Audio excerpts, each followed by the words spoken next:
أجمعين وعلى كل من تبعهم وصار على نهجهم إلى يوم الدين. So inshallah the topic of today would be about right, so it's like the concept of halal and haram. It's too bad I don't have any markers or anything like that, because I would like to write stuff, but so it's about halal, which is here, and about haram, which is here. So when you hear that in your mind, it's like, what do you picture? What are your feelings? What comes to mind? What crosses your thoughts? Pork, alcohol, forbidden and not forbidden. And a yes or no. But other than that, like, if you want to talk about the big picture and you hear halal, I think permissible, not permissible, and then I think of food. so it's food most of the time. And yeah. Right. Activities. Right. So here is the rule. So I don't think we're gonna get to the fiqh side of the matter today. We're just gonna scratch the surface a little bit today, and maybe, just maybe, I'm gonna try to stay with myself, because it's very hard sometimes with these topics. You can stop me anytime if something doesn't make sense, or you didn't hear it well, or you didn't understand it, or you understand it some other way than you think I'm saying it.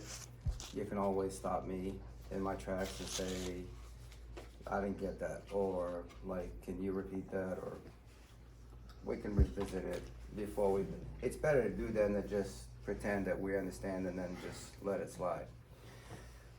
So, because this is like a very interesting and very deep concept, so to say. It is the concept of halal haram. So what we want to do is, that's Wait. so what we want to do,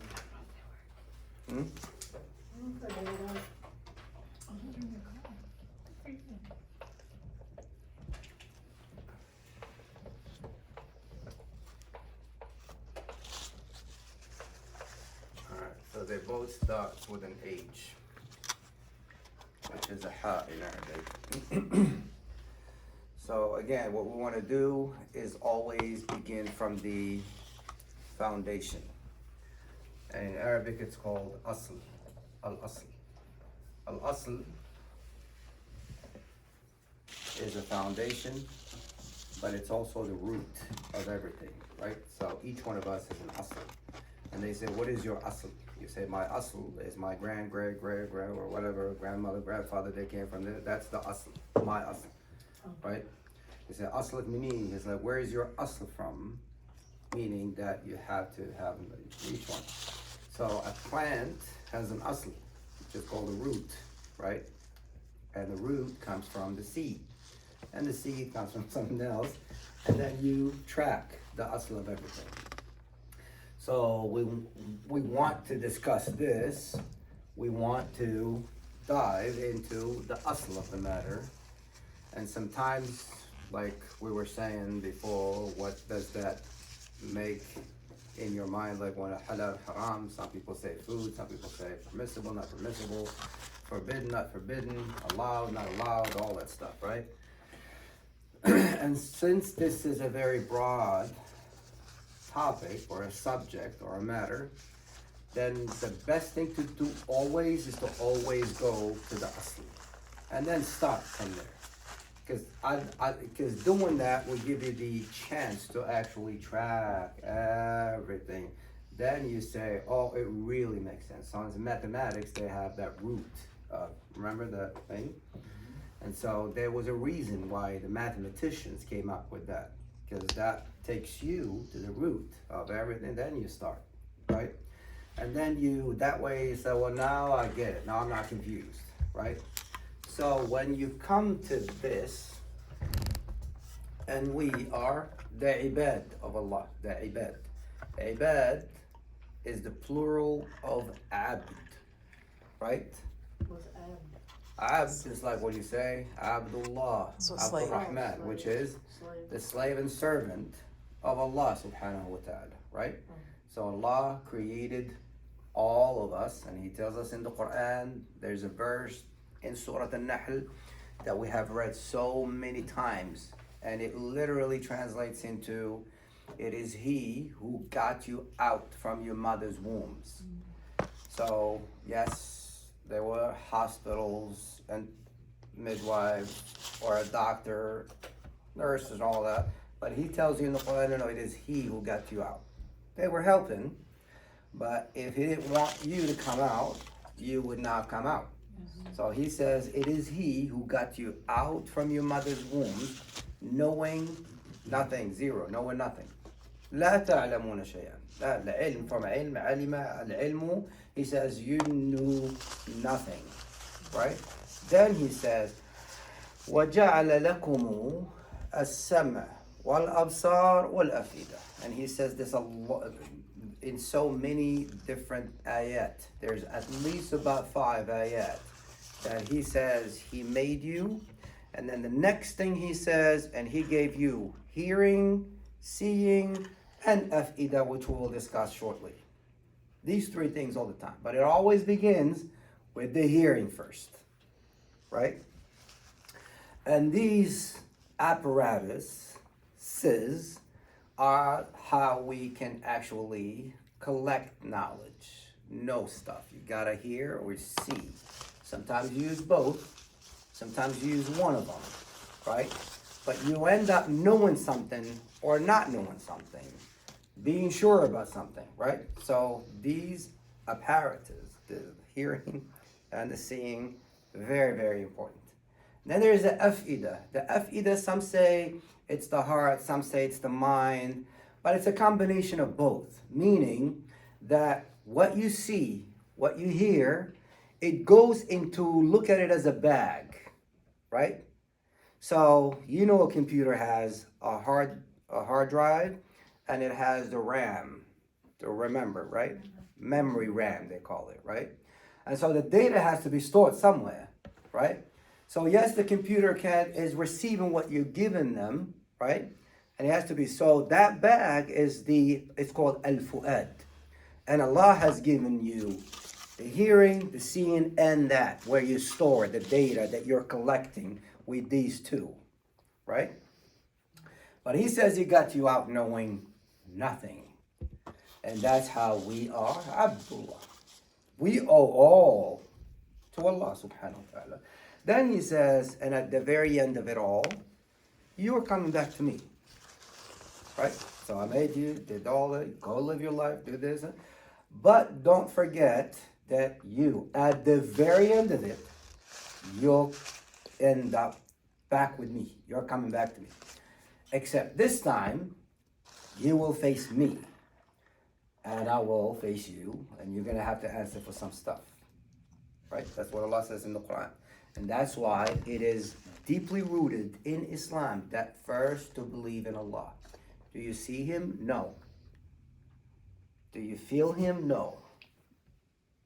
But He says, believe in Him based on the ayat. The ayat, the verses, and the ayat, stuff that we see. And then He guides you to those ayat. And He says that those ayat, I'm gonna guide you to them, and they should be able to guide you back to me. That I do exist. Right? So that's 1. 2, you have to believe. Just like you believe in Him, then you have to believe that you're going back to Him. These 2 are like the big pillars in Islam. And this is what all the prophets came to tell their people. Believe in Allah, believe that you're going back to Allah. And they always go back together. And that's why Allah combines them in the Quran. He says, those who believe in Allah and the last day. The last day meaning you're going back, right? So He says, those who believe in Allah and the last day. Believe in Allah and the last day. So they always go together. In between lots of things happen in those between you coming out. He created you, he made you, he gave you that. Then there's life, and between those, there's a lot took place. In or within those things that take place in this life. So Allah subhanahu wa ta'ala says that, do people think that we create them and we just let them be? This is a rhetorical question. The answers to would be no. Right? So, meaning that Allah says, no, I have guidelines and parameters, right? And rules that you have to follow. And all of them, they come only from Allah. That's it. And that's what the rulings taught as Sharia, Shara, right? That He rules. Those are rulings. And those are parameters. And He says you have to live by them, respect them, right? And make sure you just go about your life respecting those things. You might stumble every now and then, and that's what the Tawbah is for, right? However, He says you have to first acknowledge them, to believe that He is the one who put them there for a certain reason and hikmah and wisdom, right? So those guidelines and rules, they will take you back to this, right? It says go there, don't go there. And we apply that with people that we know. We apply them basically with kids sometimes. Don't do this, don't do that, come back here, right? You have to come back before this. Rules, right? You can't do this. You can't touch this. You are allowed to do this. You can have a little bit of chocolate. You can. So sometimes we tend to do that, and so, right? And so it comes to lawful, not lawful, forbidden, not forbidden, right? That you're allowed to and you're not allowed to, right? However. So let's start first with this one verse from Surah, which will put us in the picture. It's in Surah Al-Baqarah. Notice how we always go back to Al-Baqarah, because it is definitely like a solid, all the Quran is solid, but it's always like a basis after Al-Fatiha for Al-Quran.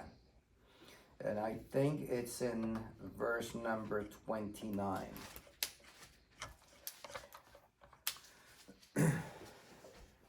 Yeah. It is He who created you, all that the earth contains. Then He turned to the heavens and made them 7 skies, and He is the knower of all things. Okay. Does anyone have a different interpretation? It's close.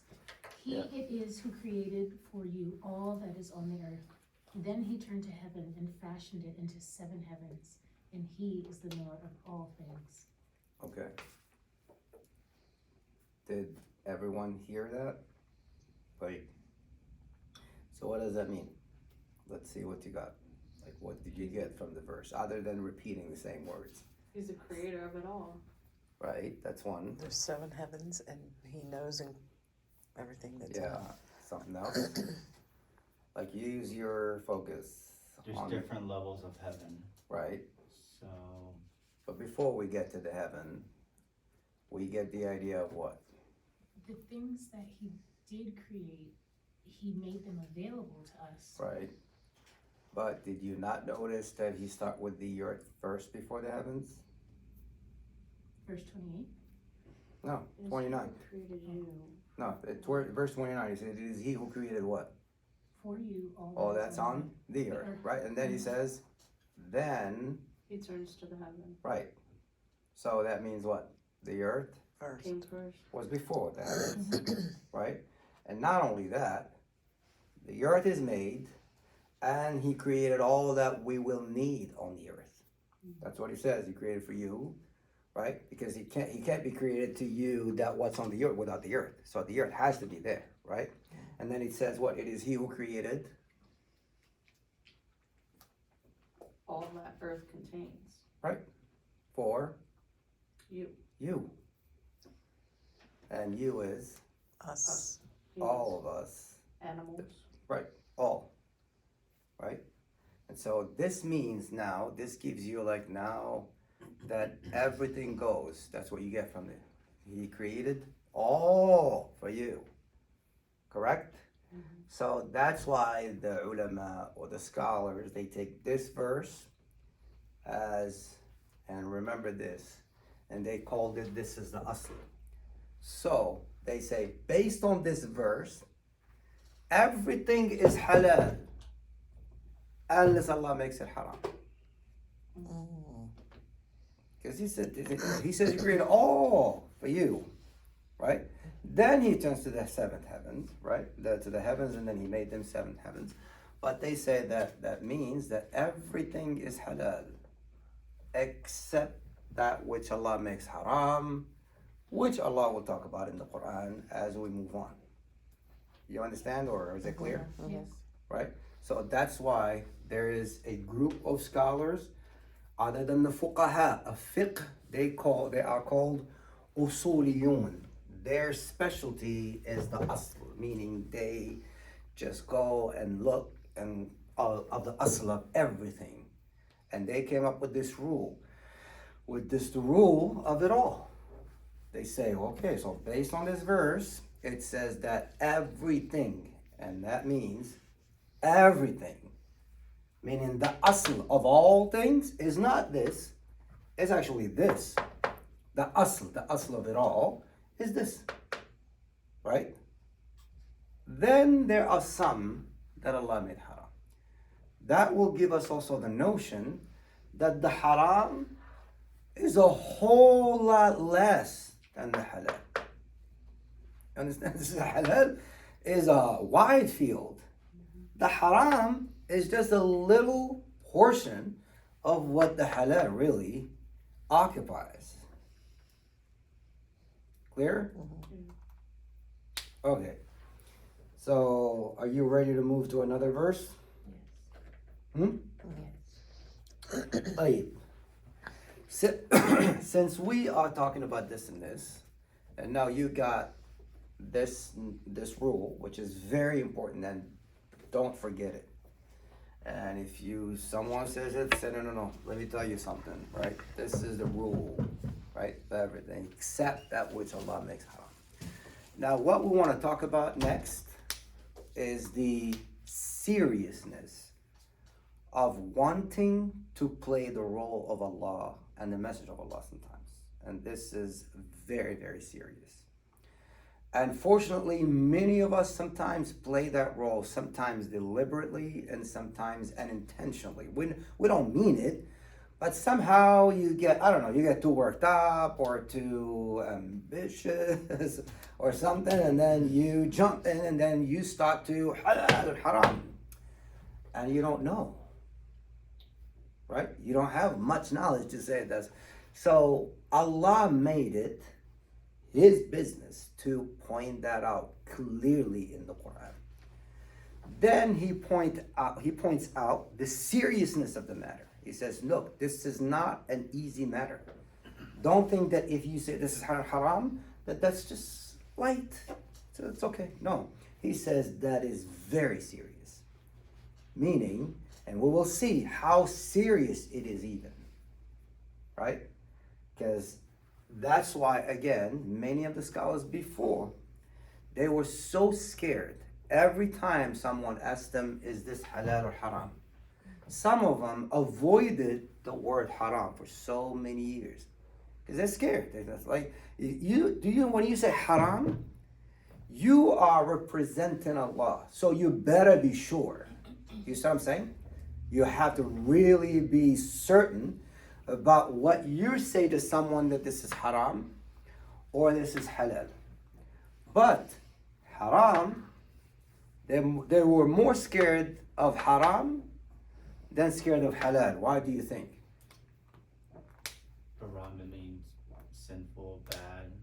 It also means that you are about to forbid something to somebody. Try to put words. Halal is open. Halal, right? Just how, I'm sorry. Just halal means good? Yeah. It's good. It's the Hal- opposite. Halal means permissible. Okay. It means lawful. It means not forbidden. It's the opposite of forbidden, Okay. right? But they were scared of this It's because like putting words in Allah's mouth. not only that, that goes with halal also, right? But they were scared more of this because you are preventing at that point. Oh. So to prevent someone from something, they say you better be very certain. You see what I'm saying? Because you're gonna put in prevention, and you cannot prevent something that Allah made permissible. If you do it knowingly, then that's a very bad thing. If you do it unintentionally, it's still bad, but you have to watch yourself. Like, why do you want to say it's haram? Do you have knowledge? That's what Allah asks in the Quran. Some people who made some things that Allah made haram. The verse from Surah Al-Baqarah, that's a whole rule. Then Allah starts to give you things. He says, oh, okay, so now let me tell you, everything is halal except that what I'm about to tell you, that's haram. And who does that? Allah and Allah alone. The messenger is a messenger. So the Prophet ﷺ, right, he was sent with the message to deliver the message. And there are things that he said that this is haram. Right? Why? Not because he just woke up and felt bad and no, it's all from Allah. Right? That this is halal and this is haram. Do you have a question? Maybe you'll get to it, Okay. but I'm wondering why halal, using halal out of context seems a little bit less severe than using haram outside of context. Because, Like, I get the prevention part. right, But because like, if you're halal, saying something that he specifically says is not permissible, Right. and you're saying it's permissible, isn't that just as, like, It's- bad as? it is very bad. Mhm. It's very bad, right? And Allah is going to say that in the Quran. But they say that the severity of the matter, it leans toward this more. I'm not saying it's, no, I'm not saying, like, you can't go to something that's haram and tell me it's halal. You see what I'm saying? When Allah clearly said, no, it's haram, right? So at that point, yes, you are committing a big fraction, right? But haram is even more serious. Why? They say because the asl of all things is halal. The asl of everything is this. So because But of this not this. verse, okay, So Allah didn't say everything is haram except that what I'm telling you is halal. It's the other way around. He says everything is halal except 1, 2, 3. You see what I'm saying? So that makes it that this is a large field. And it is. It really is. As we will see later on, maybe next week. But so no, we're just scratching the surface of this whole matter, right? Well, we'll see that out of the things that Allah made halal, if you are haram, right? Which, by the way, let's go back to our asl. Our asl. Where did we come from? Adam. And Adam, Allah put him in Al-Jannah, right? In paradise. In the Garden of Paradise. Then he created Eve for him. Hawa, right? Then he told both of them, everything goes. Except one. Right? Don't eat the fruit.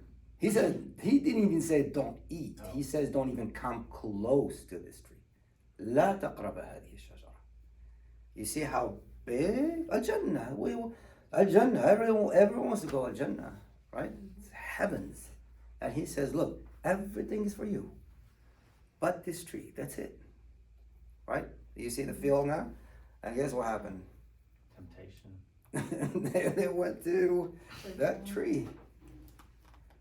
Out of everything they had, and only Allah knows what they had, right? He says, don't come near this tree. لا تقربوا هذه الشجرة. But Shaitan had something else, right? He says, look, well, I hate to tell you, but if you eat of this tree, you will be living for eternity. and you will be this, and you will be that, and you will be among the angels, and blah blah blah blah blah blah, until they came close and ate of it. And that was, right? That's how we are here, correct? But going back, this field is a whole lot larger than what we can imagine. All right. So now, in this one verse, this is in Surah Yunus. And all these verses, we can talk later about like why a certain verse is in a certain surah. Because there is a hikmah for that. This is in Yunus. Surah 10. 10. 10. All right, so it's 59.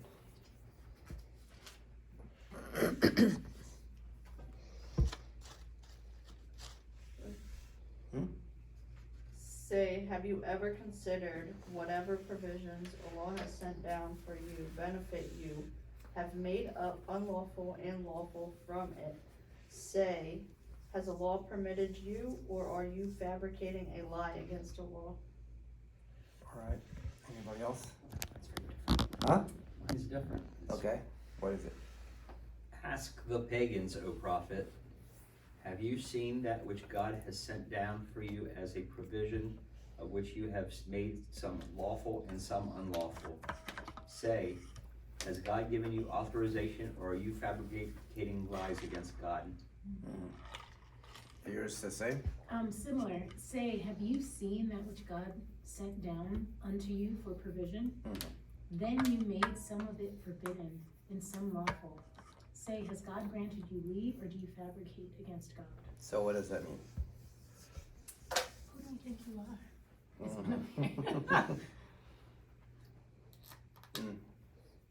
So he sent down specific things that were allowed or not allowed, and then people go and change it. Like, who are you to say that this isn't allowed? Right. He when says, it is. قُلْ أَرَأَيْتُم مَا أَنزَلَ اللَّهُ مِن رِزْقٍ. Don't you see, or have you not seen of what Allah has sent from provision? What's provision here? Sustenance. Right. So rizq. Right. What we just ate is rizq. Go to the marketplace. There's a lot of rizq. Right. So there's a provision, and it's all from Allah. Correct.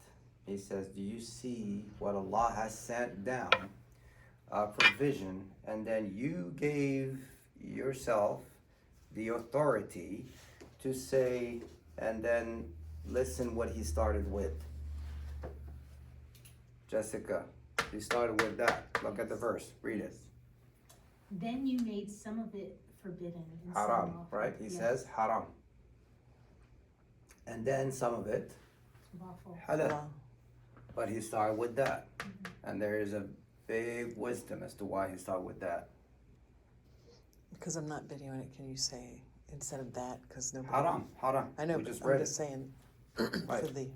So there's halal, haram. And he says, you made off of it some haram and some halal. Then Allah says, who gave you the permission to do that? قُلْ Allahu adina lakum am ala Allahi taftarun. This is another question. Say, O Muhammad, did Allah give you permission? Or are you fabricating a lie against Allah? Like, who gave you that? Right? And this is a very threatening, kind of like tone. Right? This is how serious it is. Why? Again, because this is of the affair of Allah. It's Allah who says this is halal, and it's Allah who says this is haram. If someone wants to do that, then they are either trying to play the role of Allah, or they're saying, we're partners with Allah. We can do that, and a lot of people do. Lots of people do, as we will see from this one verse in Surah At-Tawbah. So this is just one of them. But Allah says, who gave you the permission to do that? No one has given you permission to do that. And if you're doing that, then Allah is saying you are committing a very grave and deadly sin.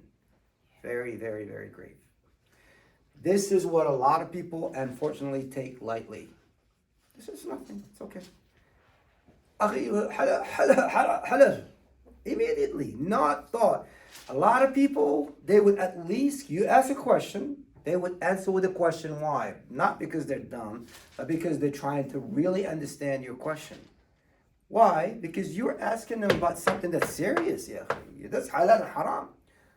And for me to give you the right answer, I really have to understand your question fully. Sometimes I have to ask you even more to provide more stuff, right? Because I really have to understand. Sometimes a lot of the scholars, they even would say, I can't give you an answer right now because I'm not too sure. And those are scared of, right? Because again, if you do that, then trust me, you are representing Allah. And you better know what you're saying at that point, right? Because if not, then you'll be part of this. And Allah says, who gave you permission to say this is haram and this is halal?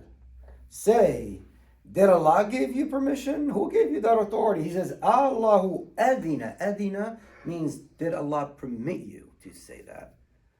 Or the other option left is that you're lying on Allah. And Allah knows that you're lying. And Allah sees that you're lying. Allah hears that you're lying. And the angels are recording what you're saying. And then you will have to face Him one day. Especially if you are someone very well respected and a lot of people listen to you.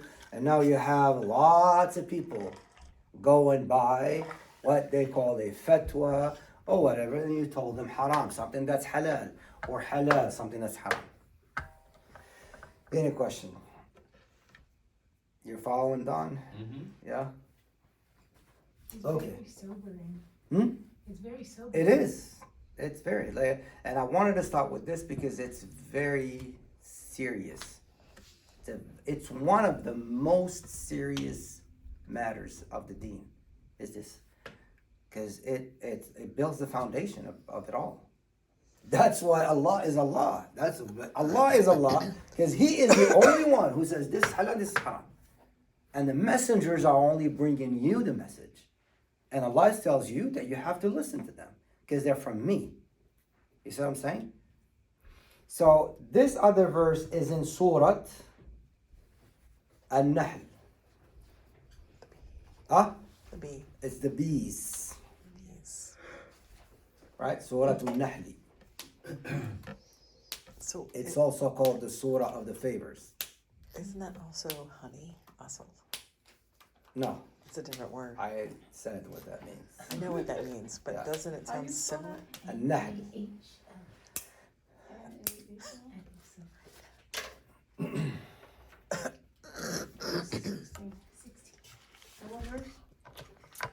So we will go to verse 116, 116. And listen very carefully to this verse once everybody gets to it. Do not say about what your tongues describe falsely. This is lawful and that is unlawful, so that you may forge the lie upon a law. Surely those who forge a lie upon a law do not prosper. Mm-hmm. Yeah. You ever say the same thing? Not exactly. Do not falsely declare with your tongues, this is lawful and that is unlawful, only fabricating lies against God. Indeed, those who fabricate lies against God will never succeed. It is only a brief enjoyment, then they will suffer a painful punishment. Mine says, and utter not lies in what your tongues assert, saying this is lawful and this is forbidden, such that you fabricate a lie against God. Surely those who fabricate lies against God will not prosper. A little enjoyment, while theirs shall be a painful punishment. Mm-hmm. So now you get another, it's even escalating a little bit in language, right? Meaning, guys, it's more threatening now. And Allah in this verse used the You have to always pay attention to what you read sometimes and then take it word by word and then see what you noticed there. What did Allah use? Why did Allah use it? Because if Allah used tongues there, then there's a reason. Because He could have said what you say, right? Just like He said in the other verse. But here He specifically said, don't say to what your tongues describe, right? And that means that our tongues is a big problem. Makes me think about why you didn't answer the question about the hot dogs last week, because it's harder, harder than just answering it. Right, so tongues, big problems. Some say that the tongue doesn't have a bone in it and it moves a lot and then right, it shoots things out. And sometimes we say something that's because, I mean, most, if not all of the problems of the world, sometimes the asl goes to a tongue. Somebody says something, boom, let's go. Let's kill them, let's destroy them, let's do this. And sometimes they can do good, right? But Allah says, do not say to what your tongues describe. Then this time, if you look at the verse, He started with the halal. He says, this is halal, this is haram, right? He said, you're saying that only so that you can forge or fabricate a lie against Allah or upon Allah, right? Then He says, those who do that, then they will never prosper at all. He says, mata'un qalil. They will live here for a little bit. Then they will have to face a very severe torment or punishment. Right? So that means that it is a very, very sin. He said this in Surah An-Nahl. Surah An-Nahl, I think we studied a little bit of Surah the Bees. It's all about provisions. All of it. From beginning to end. And then He inserted this verse in Surah An-Nahl. And then watch out. Right?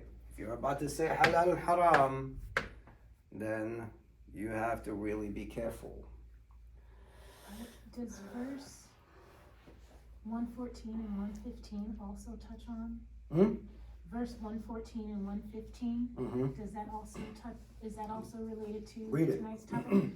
114 says, so eat of the lawful and good things God has provided and give provided you, and give thanks for the blessings of God. Right. If it is He whom you worship, He has only forbidden you carrion and blood and the flesh of swine, and that which has been offered to other than God. But whosoever is compelled by necessity without willfully disobeying or transgressing, truly God is forgiving, merciful. Okay, and this is in Surah Al-Nahl. Nah. So, yes, it is connected, but I just didn't want to go there yet. Oh, But it is very, very, there's so many other verses that we will cover, inshallah. I'm just starting with this thing first, right? So that we can know going forward about halal and haram. So there's this one verse also from Surah Al-Ma'idah. And it's 87 and 88. That's all we want for now. We just want 87 and 88. What Ma'idah. I think it's the table, right? The spread. Right. which was 87 and 88? Right. number 5. What is it? Number Surah 5. Oh, 5. Go ahead, Charlie, if you have it. O ye who believe, forbid not the good things which Allah hath made lawful for you, and transgress not. Lo, Allah loveth not transgressors. Eat of that which Allah hath bestowed on you as food lawful and good, and keep your duty to Allah in whom ye are believers. Anyone else? O you who believe, do not hold as unlawful the good things that Allah has made lawful for you, and do not transgress. Verily, Allah does not like the transgressors. Eat from what Allah has provided you as good and lawful, and fear Allah in whom you believe. That's it? Yeah. So here the verse starts with, "O you who believe," right? Now he's talking to the believers. He says, "O you who believe, first believe in Allah. آمنوا يا أيها الذين آمنوا. He says لا تحرموا. Do not make unlawful. Right? لا تحرموا, which he turned it here into a verb. حرم يحرم. Right? Like legalize and whatnot. Right? He says do not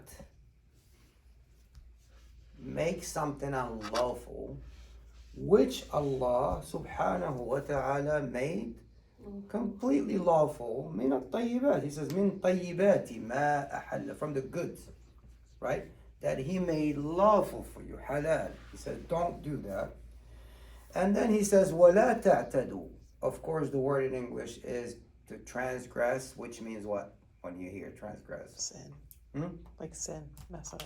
But what does it mean literally? Does it mean to like do something that's not right towards others? Or like when you go beyond your limits. Like Right. beyond yourself? Right. Yeah, infringe. Yes. Yeah. So it's like وَلَا تَعْتَدُوا. It's like you are now stepping beyond your limits. It's like Allah says, you know, you're trying to play the role of me, right? It says we say stay in your lane. Right? Slow your roll. Right. So Allah says وَلَا تَعْتَدُوا, because Allah says he does not love those who do that, who transgress. Those and Allah loves not those who transgress.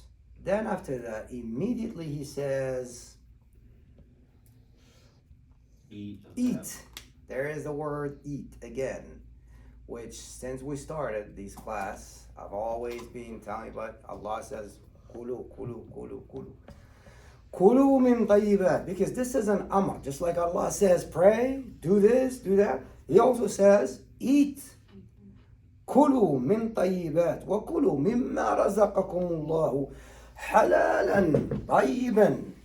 Right? That's 88. It starts with eat of What Allah has provided you yeah, as good and lawful and right, from Allah. good and lawful.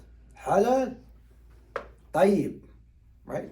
طيب means like it has a certain type of goodness in it. Right? It's delicious, it's good, it's yummy, all that stuff. This is حلالا طيبا. كلوا من طيبات مما رزق حلالا طيبا. And then he says واتقوا الله, and fear Allah. Right? Have the piety within you. الذي أنتم به. He says fear Allah, the last of 88. In whom you believe. In whom you believe. Meaning, it says if he's telling you, if you really believe, then you should actually not do that. Meaning not make Allah phone then do that. And then he says eat. And then fear Allah. In whom you believe. Like the same Allah that you fear, that's the same Allah that you believe in him. Right?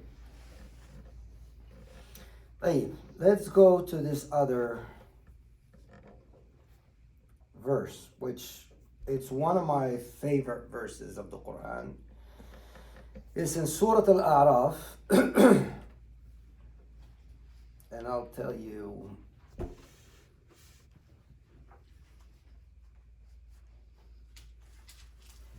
it's in Surah Al-A'raf. 7. Hmm? Oh, yes. And it's I think it's 33. Say, my Lord has prohibited only the shameful acts, whether open or secret, and every sinful act, and unjust aggression, and that you associate with the law anything for which he has not sent any authority, and that you attribute to the law anything about which you do not have sure knowledge. Were you guys paying attention at all? Huh? Yeah. You have different stuff? I'll read it. Say, my Lord has only forbidden open and secret indecencies, sinfulness, unjust aggression, associating others with God in worship, a practice a practice he has never authorized, and attributing to God what you do not know. Mine says, my Lord forbiddeth only indecency such as them as are apparent and such as are within, and sin and wrongful oppression, and that ye associate with Allah that for which no warrant hath been revealed, and that ye tell concerning Allah that which ye know not. Okay. So I want you to now speak. Like say what you think, what you understand, what you got from there, So don't do what you something, notice, what you observe. even if it's secret and no one knows, he still knows, and you should avoid it. I'm thinking, is there a such thing as tyranny with right? Like, in my translation, Mhm. it says in tyranny without right. And so I'm wondering if there's like permissible tyranny. Oh, it's tricky in English Oh, because okay. it's kind of like sound.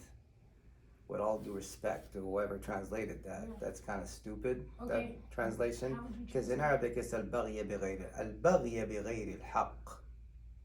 It's when you transgress. It says, look, don't transgress without due right. That doesn't mean that there's a transgression with due. You see what I'm saying? Okay. It's just the way they put it there. It's not. It's misleading, so to say. But in Arabic, it makes a baghy bighayr al-haqq. Meaning al-baghy, all of it. It's because once you do it, then you're not on the right.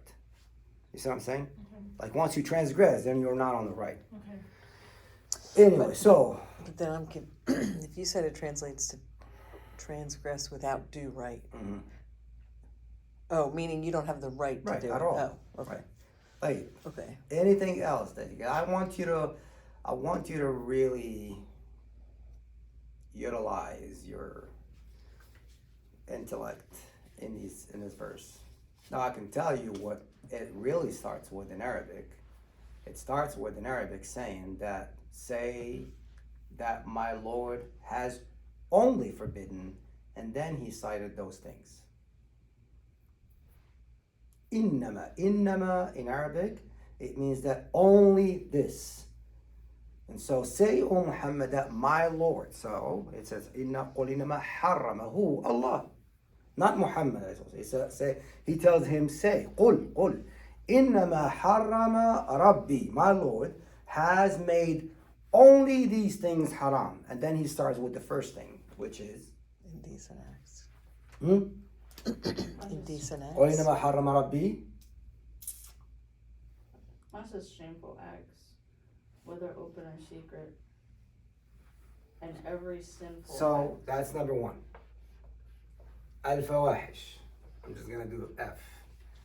2. قل إنما حرم ربي الفواحش ما ظهر منها وما بطن. و the sinful acts. Hmm? Are you going to put a sinful قل acts? إنما حرم ربي الفواحش ما ظهر منها وما بطن. والإثم. Right? So after the sinful acts is what?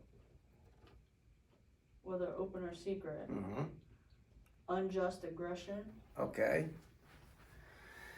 That's aggression, 2. And then and that you associate with the law anything for which he has not sent any authority. okay, that's 3. I'm just gonna put shirk. And that you attribute a law anything about which you do not have Right. sure knowledge. That's number 4. So it's got 4 things, right? So again, going back to the beginning of the verse, it says that Allah has only forbidden 1, 2, 3, 4. What would you think? It's not a lot. Hmm? That doesn't seem like a lot. That means that swine is halal? No. Hmm? But it says he only did this. Yeah, I was gonna But say, there might be stuff under that. If you just read it for what it is, then swine would be halal. Right. So the ulama have said that these are under haram because you heard it. He says he made these haram, right? So all these 4 things, which I actually call them 5, except that in the translations they made number 2 and 3 together, and then 4 and then 5. But let's just leave them like that. All these are haram all the time, and they don't have an exception. Like you can't say to someone, yes, you can transgress in these times. Where swine, you have exceptions. Right, some others, but these, there's no exception to them at all. And that's 1. 2, these have been made haram since the beginning of humanity, since Adam going forward. These always have been haram. So the first thing, the fawahish, the indecency, Allah has always made that haram. And you can't find a justification for anyone to actually commit that. You can't say, yeah, it's okay if you want to do it, right? Or it's okay if you want to transgress and then steal those people's lands. It's okay if you want to do it, because maybe you're in need. There's no exception. You see what I'm saying? There's no exception to all these. And notice that Allah started. So the ulama said that he started with the least, and then he went to the highest one. The highest one was Attributing to allow things that he didn't right. say. That. They're like increasingly severe. Right, right. So it starts with, and then the highest one. The last one was what? Sure. The last one was No, it's not shirk. stating knowledge you don't know about. Right. So there's shirk, and there is that. Oh, yes. Oh, your tongues. Right. Say on Allah that which you do not know. That means that this is worse than shirk. You understand? 4 things. 1, 2, 3. Then he said shirk, to associate others with Allah, and to say on Allah that which you do not know. Why do you think? Because then it could get turned back like, oh, this person said that. Well, they said this. Well, they said that. Right. It'll change the religion again, like Christianity and Torah. They say that it only takes one person, right, to mislead the masses of people. One person. And that person, all he has to do is just open their mouth. Right? So, one person, only one, said that Allah has a son. And now it became a whole religion. And even that person wants to change it, sometimes they can't. Sometimes it becomes bigger than them. That's why I've read a long time ago in one of the books that one of the emperors of China, he said, I have authority over everything except a word that leaves my mouth. Once it departs, and it's no longer mine. It's the tongue. Right? So that's why Allah made it worse, because a person can have shirk and it can only be affecting them. But if you say on Allah that which you do not, because this person attributed something to Allah that he has no knowledge. How do Allah say, I don't have a son? He says, no, Allah has a son. And Allah has a partner. And Allah has a female partner. And Allah has, and so forth and so. So you're saying on Allah that which you do not know. Allah said that is a huge, huge sin. To the point, like so huge and bad, that's a lot worse than shirk. Shirk is bad, but that comes right after it. Right? And that falls under the halal. Like How do you know that Allah has made that halal? You have knowledge, as we will see in one of the verses that Allah is going to ask. He said, Allah would ask the people, do you have some knowledge that you can get us? Do you have a book that Allah has sent? Show us. If you don't, then you are lying on Allah. You understand now why that to attribute? And remember this verse and keep it in your mind, because this is one of my favorite verses, what I just read now. And it's Surah Halal Haram, number 33. And maybe you can reread it and then go back home and read some of the interpretations and some of the tafsir. It really helps if you read more, because it gives you an idea of the seriousness of the matter. That it's a lot of people don't think, a lot of people, they talk about shirk, but they are committing something worse than shirk and they don't even know it. Right? Because I can be sitting here, someone asks, and then that's when first the nafs and shaitan, they come in together and they team up on you and they say, go ahead and speak. Tell them.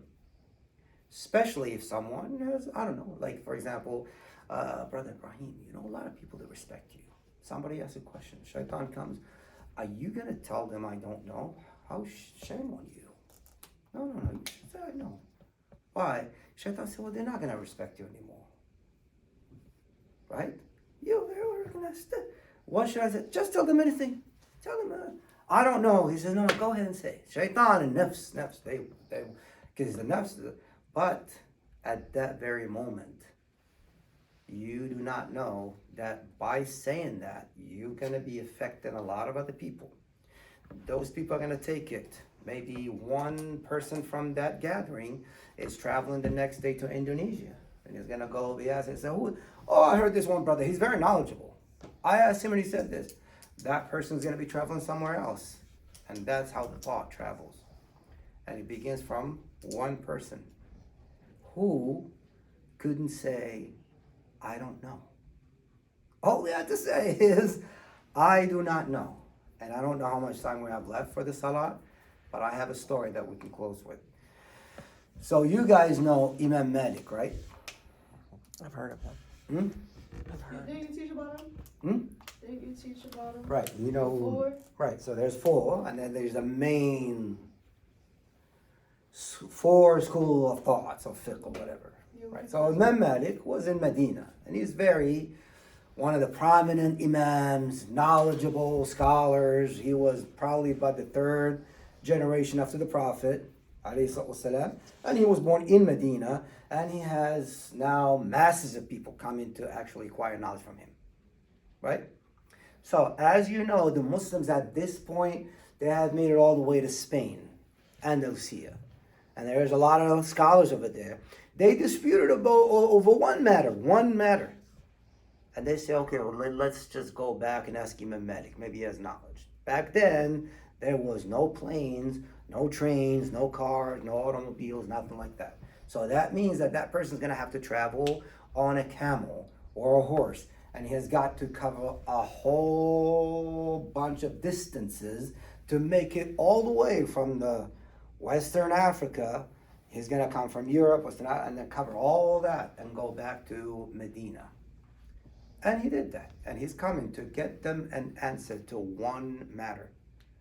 And he made it to Medina. He came to Medina. Imam Malik, they guided him, or they led him to Imam Malik.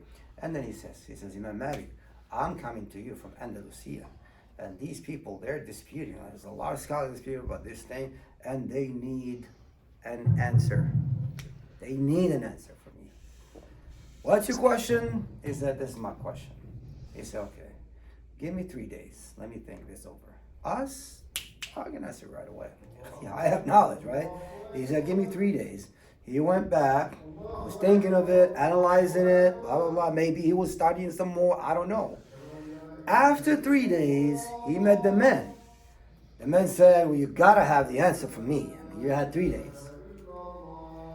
He said to him, I really tried to research it and study it, do some more research around it, and I have nothing for you. And the man said, so you want me to go all the way back and tell them that I got to meet you and you don't have nothing for me? What's he telling him now? Say something. Anything. Just give me something, man. All right? Something. Why? Who said this? Imam Malik. That means that nobody's going to argue that.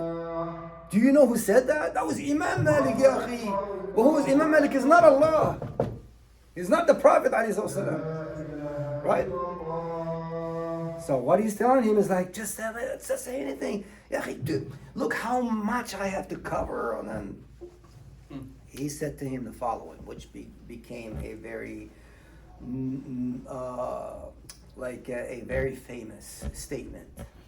He said to him, when you go back to them, tell them that Imam Malik is telling you he does not know. Just tell him this. Why? Because Imam Malik knows that when he meets Allah, it's going to be only him. All of those people they're not gonna come and say, oh no, Allah just forgive him, he did it for us. As a matter of fact, they will come against you. No, he told us that.